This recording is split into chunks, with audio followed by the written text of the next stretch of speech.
देश की ताकत तीनों है महान, जवान, किसान और जनता महान। सिख तख्तों में बढ़ते विवाद के बीच एसजीपीसी प्रमुख ने सुझाया अकाल तख्त के लिए सलाहकार पैनल। सिख धार्मिक संस्थाओं में हाल के वर्षों में मतभेद और टकराव बढ़ते नजर आ रहे हैं, चाहे वह अकाल तख्त और तख्त पटना साहिब के बीच विवाद हो या शिरोमणि अकाली दल की आंतरिक राजनीति का धार्मिक निर्णयों पर प्रभाव। इन घटनाओं ने सिख समुदाय के भीतर चिंताएं बढ़ा दी हैं। इसी पृष्ठभूमि में एसजीपीसी प्रमुख हरजिंदर सिंह धामी ने एक पंथक सलाहकार पैनल के गठन की जरूरत पर जोर दिया है।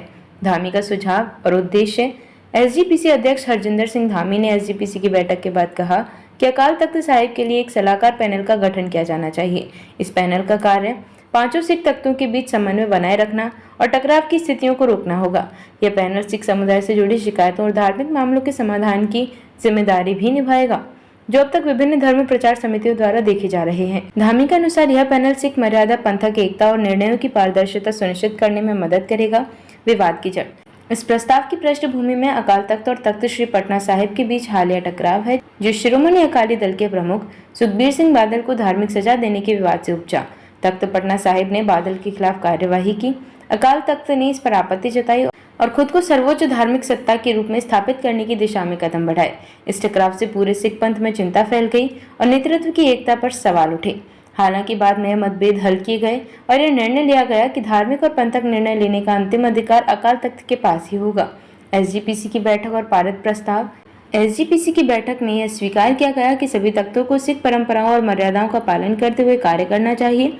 किसी भी तख्त को दूसरे के अधिकार क्षेत्र में हस्तक्षेप नहीं करना चाहिए। अकाल तख्त को सर्वोच्च धार्मिक सत्ता के रूप में मान्यता दी गई। धामी ने बताया कि यह सलाहकार पैनल पहले भी एसजीपीसी की आम बैठक में प्रस्तावित किया गया था, लेकिन अब समय आ गया है इसे लागू किया जाए। एसएडी और अकाल तख्त के बीच चुनावी विवाद। धामी ने यह भी बताया कि अकाल तख्त द्वारा गठित पैनल को 11 अगस्त को एसएडी अध्यक्ष का चुनाव कराने की अनुमति मांगी गई थी।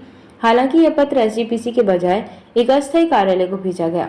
इस पर एसजीपीसी के पूर्व अध्यक्ष बीबी जागीर कौर ने कड़ा एतराज जताया और कहा, एसजीपीसी ही धार्मिक और चुनावी मामलों में निर्णय लेने वाली एकमात्र वैध संस्था है। धामी पर राजनीतिक दबाव होने का संकेत भी उन्होंने दिया।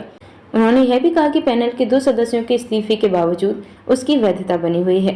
धार्मिक फैसलों में राजनीतिक हस्तक्षेप का खतरा। यह घटनाक्रम एसजीपीसी के भीतर राजनीतिक ताकतों के प्रभाव को उजागर करता है।